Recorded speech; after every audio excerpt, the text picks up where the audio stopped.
देश भर में मनमाने बुलडोजर एक्शन पर देश की सबसे बड़ी अदालत ने रोक लगा दी है। मंगलवार को बुलडोजर एक्शन पर सुनवाई करते हुए सुप्रीम कोर्ट ने फिलहाल अगली सुनवाई तक यानी कि 1 अक्टूबर तक देश भर में बुलडोजर कार्रवाई पर रोक लगा दी है। अदालत ने सभी राज्यों को दिए दिशा निर्देश में कहा है कि सुप्रीम कोर्ट की परमिशन के बिना बुलडोजर एक्शन नहीं होगा। सुप्रीम कोर्ट ने ये बोल दिया है कि आज के बाद जब तक ये कोर्ट का नेक्स्ट हियरिंग नहीं हो जाती है कंप्लीट, तब तक आप कुछ भी बुलडोजर का एक्शंस नहीं लेंगे पूरे नेशनल में। पहला पॉइंट। दूसरा पॉइंट, कोर्ट ने यह भी डायरेक्शंस दे दिया है इसी के साथ में, यदि आपको कुछ भी करना है तो हमसे परमिशन लेना पड़ेगा या हमसे पूछना पड़ेगा। यह भी कोर्ट ने स्पष्ट कर दिया गया है। अर्थात इसका मतलब है कि जो नेक्स्ट हियरिंग की डेट उसकी डिसाइड हुई है, उसके पहले ये कुछ भी या पूरे भारत देश में कुछ भी नहीं करेंगे।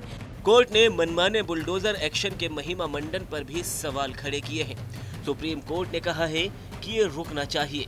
हालांकि कोर्ट का यह आदेश निजी संपत्ति पर होने वाले एक्शन को लेकर है, यानी कि सड़क, फुटपाथ या अन्य सार्वजनिक स्थलों पर कोई अतिक्रमण करता है तो राज्य सरकार बुलडोजर एक्शन ले सकती है। भारतीय जनता पार्टी की सरकार तो इस बात को पहले से ही मानती रही है कि राजनीतिक प्रतिद्वंदिता के आधार पर, पूर्वाग्रह के आधार पर बुलडोजर की कार्रवाई नहीं होनी चाहिए। लेकिन किसी अपराधी ने अगर इंक्रोचमेंट कर रखा है, अगर इलीगल कंस्ट्रक्शन कर रखा है, तो विधि की परिधि के दायरे में उस पर बुलडोजर चलना चाहिए। लेकिन जैसे उत्तर प्रदेश में समाजवादी पार्टी की सरकार के रहते हुए अखिलेश यादव जी ने अपने ही विधायक रामपाल यादव के घर पर बुलडोजर नाराज होकर के चलवाया था, या उद्धव ठाकरे ने नाराज होकर के कंगना रनौत के घर पर बुलडोजर चलाया था, ऐसी बुलडोजर की कार्रवाई तो रुकनी ही चाहिए। इससे पहले बुलडोजर वाले एक्शन पर सुनवाई करते हुए भी सुप्रीम कोर्ट ने कहा था कि किसी आपराधिक मामले में आरोपी होने के आधार पर किसी के मकान पर बुलडोजर नहीं चलाया जा सकता। कानून के शासन में अधिकारियों द्वारा मकानों को तोड़फोड़ करने की धमकियों को अदालत नजरअंदाज नहीं कर सकती। वहीं मंगलवार को आए इस फैसले के बाद सियासी गलियारों का भी माहौल गरमाया हुआ है। बुलडोजर अनकॉन्स्टिट्यूशनल था। बुलडोजर लोगों को डराने के लिए था। बुलडोजर जानबूझ करके विपक्ष की आवाज को दबाने के लिए था।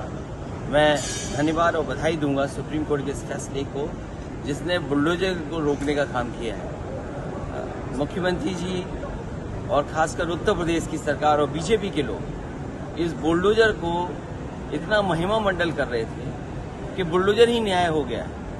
और इनके तमाम कार्यक्रमों में, इनकी रैलियों में इस बात को ये इतना बढ़ा चढ़ा करके लेकर के आते थे जिससे लोगों के अंदर भय पैदा कर सके। बुलडोजर नीति पर सुप्रीम कोर्ट का आज का फैसला भारतीय जनता पार्टी के मुंह पर और उनके बुलडोजर नीति के मुंह पर एक करारे तमाचे के तरीके से बहुत स्पष्ट रूप से सुप्रीम कोर्ट ने वही बात कही जो हम लोग लगातार कहते आए थे कि बुलडोजर विध्वंसकारी है, विध्वंस नीति का प्रतीक है, सृजन नहीं करता है, लोकतंत्र के विरोध में है, संविधान के विरोध में है, लोगों के हक और हुकूक के विरोध में है। बहरहाल वैसे तो इस मामले में फाइनल निर्देश 1 अक्टूबर को आएगा, लेकिन फिलहाल सुप्रीम कोर्ट ने बुलडोजर पर शर्तों के साथ ब्रेक लगा दिया है। ऐसे में सवाल यही है कि सुप्रीम कोर्ट ने तो निजी संपत्तियों पर बुलडोजर वाली कार्रवाई पर रोक लगाई है, इसलिए क्या पूरी तरह से थम पाएगा बुलडोजर? क्योंकि सरकारों के पास सार्वजनिक वाला विकल्प तो अभी बाकी है।